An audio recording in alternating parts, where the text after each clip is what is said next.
Okay, then we start from today's class, जिसमें हम देखेंगे बिजनेस एनवायरनमेंट क्या है।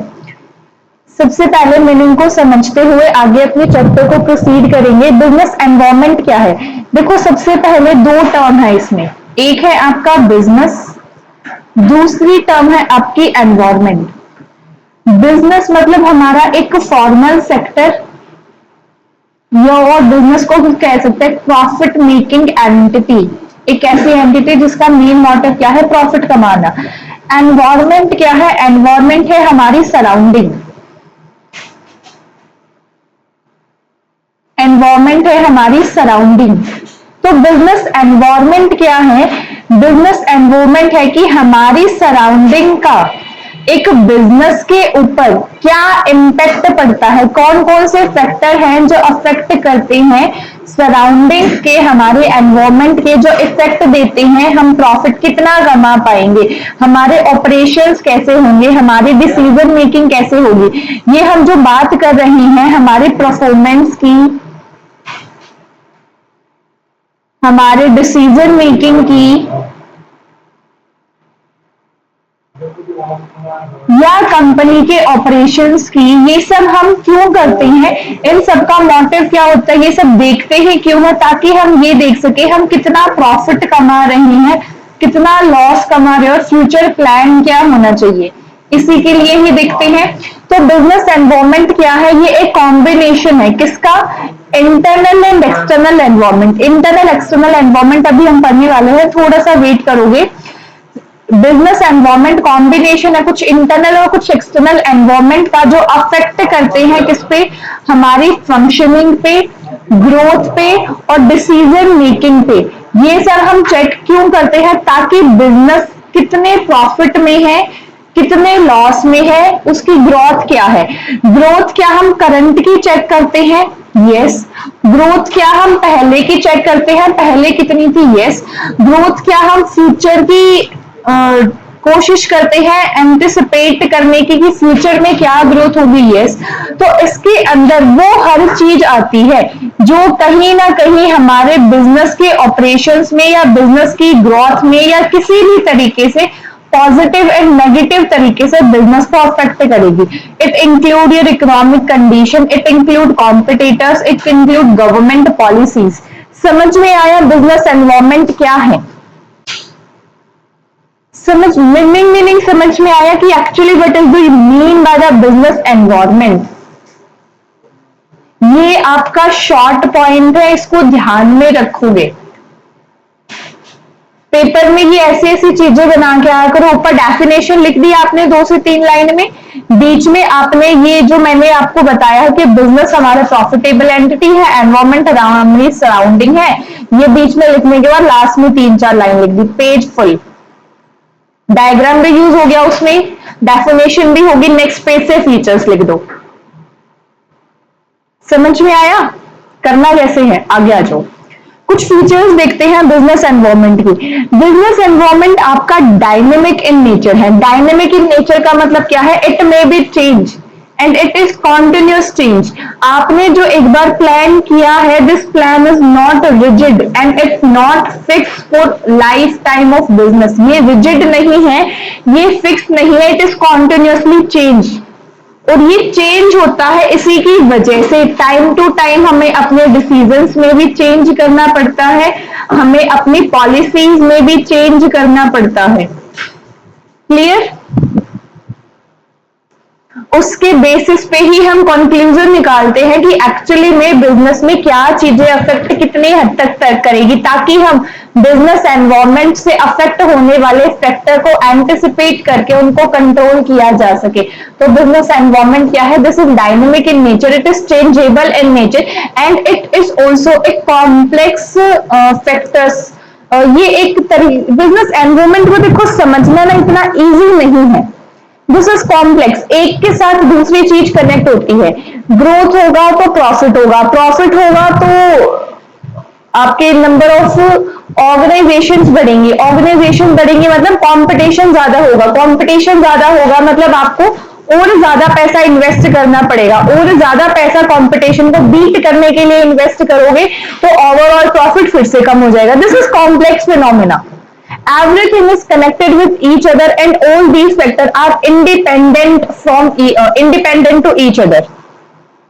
इंडिपेंडेंट नहीं, interdependent. all these factors are interdependent, वो एक दूसरे पे डिपेंड करते हैं। क्लियर। नेक्स्ट है अनसर्टेनिटी। अनसर्टेनिटी मतलब you can't predict the future. आप अंदाजा लगा सकते हो कि बारिश का मौसम है तो आपके अम्ब्रेला की सेल जो है वो ज्यादा हो जाएगी, बट आप फ्यूचर ट्रेंड्स, पिछले जो ट्रेंड रहा उसको देखते हुए फ्यूचर में क्या रहने वाला है उसको प्रिडिक्ट कर सकते हो, but it is not certain. You can't give a surety. Here the concept is work only on probability. ये जो कॉन्सेप्ट है ये सिर्फ प्रोबेबिलिटी पे वर्क करता है, आप अंदाजा लगा सकते हो लेकिन अनप्रेडिक्टेबल है, आप सर्टेनिटी के साथ यहां कुछ भी नहीं कह सकते। Got it. नेक्स्ट है inter related element. Inter related element मैंने आपको सेम चीज अभी बताई कि एक फैक्टर जो है वो इन्फ्लुएंस करता है दूसरे फैक्टर पे। टेक्नोलॉजी इन्फ्लुएंस करेगी कि कंज्यूमर का बिहेवियर कैसा होगा। Got it. उसके बाद आपकी एक्सटर्नल एंड इंटरनल फैक्टर, इसके ऊपर आपका कंप्लीट एक स्लाइड ही है, ये मैं वही एक्सप्लेन करूंगी, इसको भी छोड़ दो। रियलिटी, देखो जो रियल में चीजें देखी जाती हैं it may be actually not happen. Her country की, हर रीजन की अलग अलग सिचुएशन होती है, सबका बिजनेस एनवायरमेंट अलग होता है, तो उसके हिसाब से आपको चीजें एडजस्ट करनी पड़ती हैं। और जो आपका डिसीजन है वो इन्फ्लुएंस करेगा दूसरे डिसीजंस पे भी। अगर आपने यहाँ पे अपनी पॉलिसी में चेंज किया, जैसे काफी सारी बेसिक शॉप, रिटेल शॉप में भी होता है नो एक्सचेंज पॉलिसी या no return policy, only exchange, only exchange. काफी सारी शॉप के अंदर ये पॉलिसी आपने देखी होगी। अब इस पॉलिसी से इम्पैक्ट क्या हुआ? इस पॉलिसी से इम्पैक्ट ये हुआ कि मेरी जो सेल है वो डिक्रीज होगी। अब जो कंज्यूमर है उनको ये लगता है कि एक्सचेंज करवाने पे आएंगे, क्या पता हमें हमारी पसंद की चीज ना मिले, तो उन्होंने परचेज ही नहीं किया। So decision making influence one और मोर फैक्टर्स। मल्टीफेसिएटेड इम्पैक्ट, एक पॉलिसीज का या एक डिसीजन का एक से ज्यादा जगह पे इम्पैक्ट होता है। फॉर एग्जांपल, इसी एग्जांपल को ले लेते हैं, इससे हमारी सेल डिक्रीज हुई, सेल डिक्रीज होने के साथ साथ ग्रोथ कम होगी, ग्रोथ कम होने के साथ साथ प्रॉफिट कम होगा, तो एक से ज्यादा जगह पे इम्पैक्ट किया ना आपके डिसीजन को, यही चीज यहां बता रखी है। बिजनेस एनवायरमेंट को जानना समझना जरूरी क्यों है? Why we study this chapter? Why we need to understand और analyze the business environment? Because इसी की हेल्प से हमें पता चलता है कि फ्यूचर में अपॉर्चुनिटी क्या क्या आ सकते हैं, थ्रेट क्या क्या आ सकते हैं। हम एनालाइज करते हैं, हम प्रिडिक्ट करते हैं, जिससे हमें अपॉर्चुनिटीज का पता चल जाता है। ये स्ट्रेटेजिक प्लानिंग और डिसीजन मेकिंग में हेल्प करता है, लॉन्ग टर्म प्लानिंग बनाने में हेल्प करता है। लॉन्ग टर्म में आपको क्या डिसीजन लेना है, क्या आपके बिजनेस की डायरेक्शन जानी चाहिए, वो सब कंट्रोल करता है। नेक्स्ट है अंडरस्टैंड करता है मार्केट ट्रेंड और कस्टमर की नीड को। उनको एक्चुअली में जरूरत क्या है वो आप समझ पाते हो जब कस्टमर की जरूरतों को आप समझ गए। उनकी जरूरत के हिसाब से जब आप उनको सामान प्रोवाइड करोगे, थिंग्स प्रोवाइड करोगे, गुड्स प्रोवाइड करोगे दैट दे एक्चुअली नीड, तो ऑफ कोर्स आपका बिजनेस ग्रो होगा। कुछ फैक्टर्स ऐसे भी होते हैं जिसको हम कंट्रोल नहीं कर सकते, दे कैन ओनली मैनेज। ये हम आगे पढ़ेंगे। दो फैक्टर हैं आपके, इंटरनल एंड एक्सटर्नल। इंटरनल आपके सारे के सारे फैक्टर कंट्रोल हो सकते हैं, एक्सटर्नल फैक्टर को आप कंट्रोल नहीं कर सकते, uncontrollable, uncontrollable, they can only manage, आप इनको ओनली मैनेज कर सकते हो। सपोर्ट करते हैं resource optimization and risk management में, कि जो भी हमारे रिसोर्सेज है उनको ऑप्टिमम यूज और रिस्क हमारे पास कम रहे। बिजनेस एनवायरनमेंट इस चीज में हमारी हेल्प करता है, ताकि हम ये जान सकते हैं कि कौन सा रिसोर्सेज मेरा ज्यादा वेस्ट हो रहा है, कौन सा रिसोर्सेज मेरा अच्छे तरीके से चल रहा है।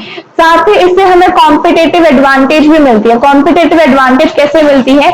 मेरा कॉम्पिटिटर जो है वो उसी प्रोडक्ट को 50 रुपए में बनाता है, मैं अपने रिसोर्सेज को बेटर तरीके से एनालाइज करके उसी प्रोडक्ट को 40 रुपीज में बना देता हूं। कॉम्पिटिटर कितने में बना रहा है?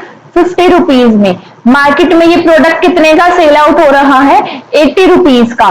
कॉम्पिटिटर का कितना फायदा हुआ? 30 रुपीज का। मेरा कितना प्रॉफिट होगा? 40 रुपीज का। और मेरे पास रिसोर्सेज ज्यादा है तो ग्रोथ की अपॉर्चुनिटी किसके पास ज्यादा होगी? ऑफकोर्स मेरे पास। समझ में आया? कॉम्पिटेटिव एडवांटेज भी आपको मिलती है, नई नई इनोवेशन और ग्रोथ कर सकते हो। पैसा हाथ में होगा तो कहीं पे इन्वेस्ट करके ग्रोथ के चांसेस हैं। क्लियर? यहां तक किसी को कोई डाउट हो तो बताओ। बहुत छोटा सा बहुत प्यारा सा चैप्टर है, बिल्कुल भी डिफिकल्ट भी नहीं है, समझ भी इजीली आ जाता है। बहुत हार्ड एंड फास्ट पॉइंट इसमें है नहीं। सेल्फ स्टडी भी करते तो भी ये चैप्टर आपको कभी मुश्किल आई डोंट थिंक सो किसी बच्चे को लगता होगा। अब जो मेन पार्ट है इसका इंटरनल एंड एक्सटर्नल एनवायरनमेंट, ये मैं आपको बता देती हूँ एक अलग स्लाइड पे। इसके लिए आप टॉपिक डाल लो dimension of business environment. Dimension of business environment. क्या क्या डायमेंशन? Internal, external. इंटरनल को आप सबसे पहली चीज कंट्रोल कर सकते हो, एक्सटर्नल कंट्रोल नहीं कर सकते।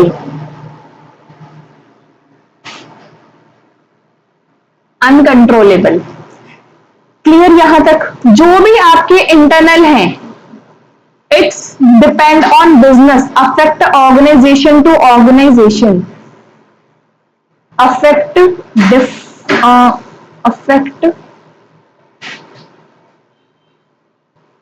Organisation to organization in different way.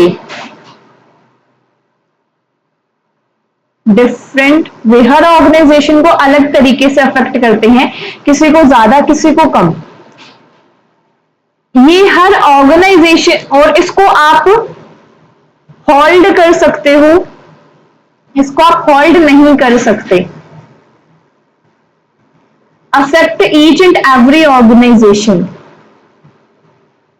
Affect each and every organization. ये पॉइंट समझ में आया? देखो सबसे पहले ये देखो इंटरनल के अंदर क्या क्या आती है। इंटरनल के अंदर आता है आपकी कंपनी का कल्चर, आपके एम्प्लॉयज, आपका मैनेजमेंट स्ट्रक्चर, आपकी पॉलिसीज, आपकी recruitment selection process. Recruitment selection का प्रोसेस इसके अंदर आता है आपका। यहां पे और आप ले सकते हो मार्केटिंग पॉलिसीज। इंटरनल पॉलिसी में वैसे सारी पॉलिसीज आ गई। मार्केटिंग पॉलिसी, प्रोडक्ट का प्राइस क्या होगा, ये सारी चीजें आपके इंटरनल एनवायरनमेंट का पार्ट बनती है। मेरे को ये बताओ, क्या इन चीजों को आप कंट्रोल कर सकते हो? Is these thing are controllable? क्या ये सारी चीजें कंट्रोल हो सकती हैं? क्योंकि ये आपके ऑर्गेनाइजेशन के अंदर की चीजें हैं, ये इंपैक्ट करेंगी आपके बिजनेस को। इनको आप कंट्रोल कर सकते हो, अपने हिसाब से मोल्ड कर सकते हो। आपके बिजनेस की जो इंटरनल एनवायरनमेंट है सिर्फ और सिर्फ वो आपके ही बिजनेस को इंपैक्ट करेंगे, किसी दूसरे बिजनेस को इंपैक्ट नहीं करेंगे। कंपनी के कल्चर को तुम चेंज कर सकते हो, मैनेजमेंट के स्ट्रक्चर को तुम चेंज कर सकते हो, लेकिन वहीं पे जब एक्सटर्नल एनवायरनमेंट की बात आती है तो एक्सटर्नल एनवायरनमेंट के जितने भी फैक्टर है दे आर अनकंट्रोलेबल। आप सिर्फ इनको अपने हिसाब से मोल्ड तो नहीं कर सकते, लेकिन आप मैनेज कर सकते हो। आप इन चीजों को सिर्फ मैनेज कर सकते हो, कंट्रोल नहीं कर सकते। जो चीज है जैसी है उसके हिसाब से आपको अपनी पॉलिसीज के अंदर चेंज करना पड़ेगा। इंटरनल एनवायरनमेंट को चेंज, एक्सटर्नल एनवायरनमेंट को चेंज नहीं कर सकते। फॉर एग्जाम्पल इसकी एक निमोनिक बता देती हूँ, जैसे ये हायर क्लासेस में आप पढ़ोगे भी और बेहतर तरीके से। वो है आपका pastel.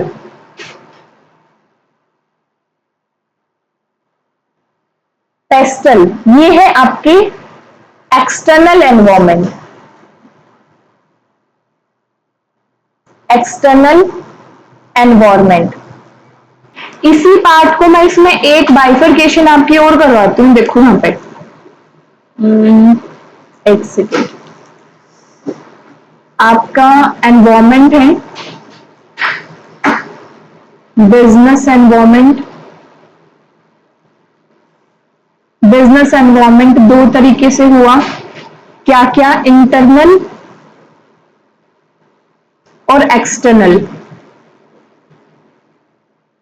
You can divide external into further two parts, that is micro and macro.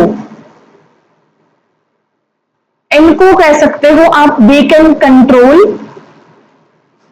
micro are manage, macro are uncontrol.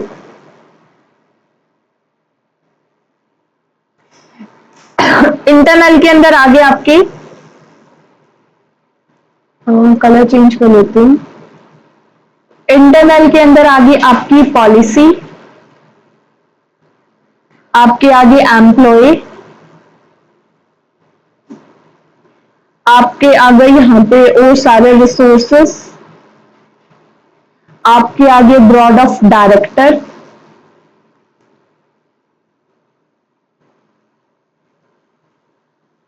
और इसमें आ सकता है वैल्यूज,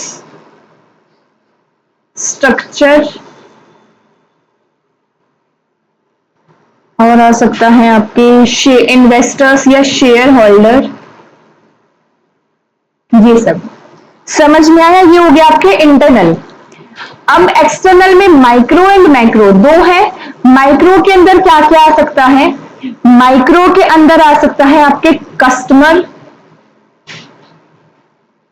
आपके सप्लायर, आपके कॉम्पिटिटर्स,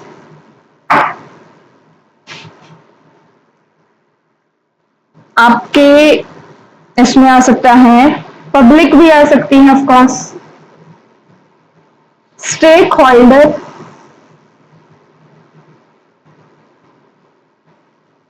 समझ में आया? अब ये है जिनको आप मैनेज तो कर सकते हो, you can manage but not control. आप कस्टमर आपके पास कैसे आए उन तरीकों को मैनेज कर सकते हो, लेकिन कस्टमर को कंट्रोल नहीं कर सकते। कॉम्पिटिटर से डील कैसे किया जाए वो मैनेज कर सकते हो, उनको चेंज नहीं कर सकते।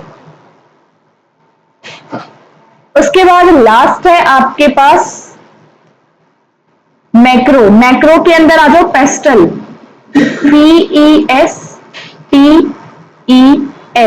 एल से हो गया लीगल, ई से हो गया आपका इकोलॉजिकल, पी से हो गया आपका पॉलिटिकल, ई से हो गया आपका एनवायरमेंटल, सॉरी इकोनॉमिकल, हाँ इकोनॉमिकल भी आ सकता है और एनवायरमेंटल भी आ सकता है।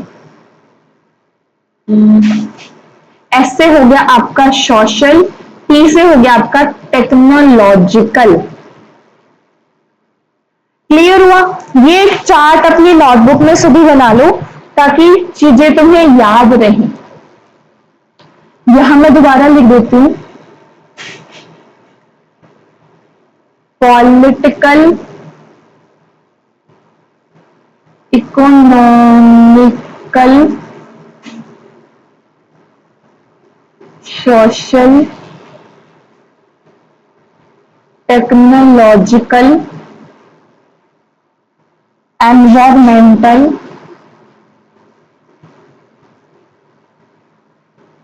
And the last one is legal. ये है सारे आपके मैक्रो। क्लियर? आप इनको समझना। देखो इकोनॉमिकल, इकोनॉमिकल फैक्टर के अंदर आ गया आपका इन्फ्लेशन लेवल, सरकार ने बढ़ा दिया, महंगाई बढ़ गई, इंटरेस्ट रेट में चेंज आ गया। पहले बैंक आपको 5% इंटरेस्ट देता था, अब बैंक आपकी फिक्स डिपॉजिट में आपको 3% इंटरेस्ट दे रहा है, आप इसको चेंज नहीं कर सकते। गवर्नमेंट ने कोई रूल रेगुलेशन में चेंज कर दिया, पहले आपकी एक पर्टिकुलर जॉब के लिए मिनिमम क्वालिफिकेशन और एज लिमिट जो है वो 30 ईयर थी, अब गवर्नमेंट ने उस एज लिमिट को बढ़ाकर कर दिया 32 year. You can't change it ना। सोशल फैक्टर, सोशल फैक्टर में आपका डेमोग्राफिक, कंज्यूमर का बिहेवियर आ गया, सोसाइटी को वो चीज पसंद ही नहीं आ रही, उनका कल्चर चेंज हो गया, उनका टेस्ट चेंज हो गया, कंज्यूमर की प्रेफरेंस चेंज होगी, आपको कंज्यूमर की प्रेफरेंस के हिसाब से चीजें बनानी पड़ेंगी, आप उन्हें चेंज नहीं कर सकते हो, है ना। आ गया जो टेक्नोलॉजिकल, नोकिया आज के टाइम पे क्यों नहीं सेल आउट हो रहा, नोकिया क्यों बिक चुका है, बिल्कुल नोकिया का यूज कम क्यों हो गया, टेक्नोलॉजिकल फैक्टर, कोई न्यू इनोवेटिव टेक्नोलॉजी ही नहीं है, सब कुछ ऑटोमेशन की तरफ जा रहा है। वॉशिंग मशीन आपकी ऑटोमेटिक आ गई, उस वो कपड़े धोएगी भी, वो प्रेस भी करेगी, वो सुखाएगी भी, वो सब कुछ करेगी, ऑटोमेटिक टेक्नोलॉजीज की तरफ जा रहे हैं। तो सिर्फ कपड़े धोने वाली मशीन आज के टाइम पे सेल आउट ही नहीं हो गया, मार्केट में आपको देखने को ही नहीं मिलेगी। एनवायरमेंटल फैक्टर, एनवायरमेंट चेंज हो गया, पहले के टाइम पे हमारे पास सर्दी बहुत ज्यादा होती थी, आज के टाइम पे हमारा एनवायरमेंट कल्चर गैदरिंग ऐसी हो चुकी है कि आज के टाइम पे इतनी सर्दी फील ही नहीं होती। पहले जब स्कूल में जाते थे, आज से 10 साल पहले बिल्कुल सर्दी के टाइम पे सुबह सुबह ऐसे हाथ कांपते कांपते जाते थे, आज के टाइम पे वो सर्दी ही देखने को नहीं मिलती।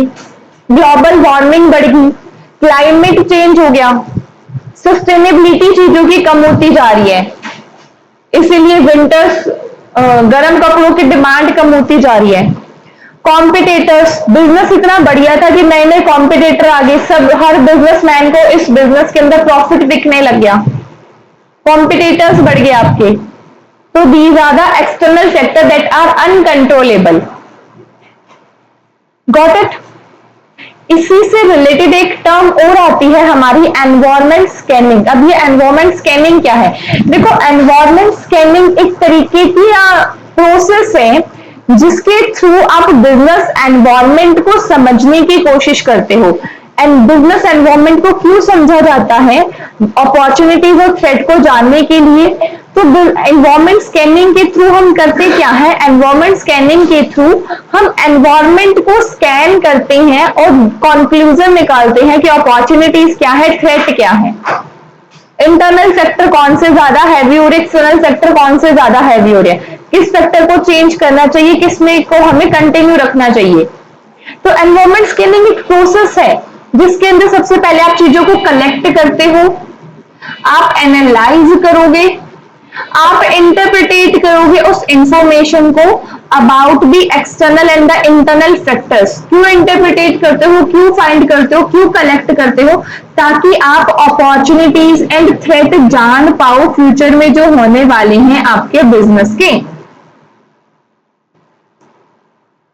क्यों जरूरत है, पर्पस क्या है, ट्रेंड को देखने के लिए, पोटेंशियल थ्रेट को देखने के लिए, अपॉर्चुनिटीज को देखने के लिए और अडेप्ट करने के लिए स्ट्रेटेजीज को उस चीजों के अकॉर्डिंग।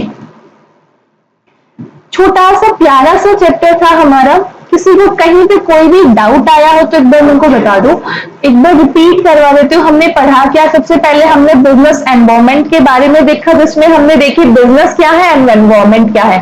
बिजनेस मेन प्रॉफिटेबल चीज है, एक ऐसी एंटिटी जिसका काम प्रॉफिट कमाना है। एनवायरनमेंट का मतलब हमारी सराउंडिंग, आसपास का माहौल है, आसपास की चीजें हैं। इसी के अंदर हमने समझते हुए इसके फीचर्स देखे, बिजनेस एनवायरनमेंट के फीचर्स क्या क्या है और इसकी जरूरत हमें क्यों पड़ती है।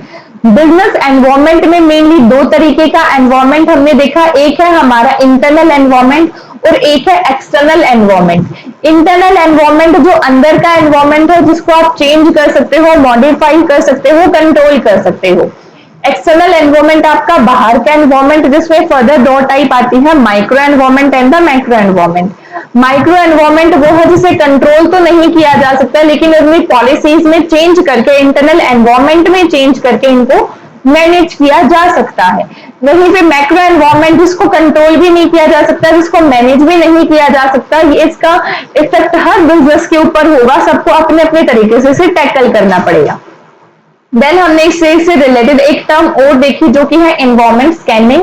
एनवायरनमेंट स्कैनिंग एक ऐसा प्रोसेस है जिसके थ्रू हम एनवायरनमेंट को जानते हुए फ्यूचर में होने वाली अपॉर्चुनिटीज और फ्यूचर में मिलने वाले थ्रेट को जानते हैं और उसके लिए पहले से ही प्लान बना के चलते हैं। लास्ट में हमने इसका प्रोसेस दिखा।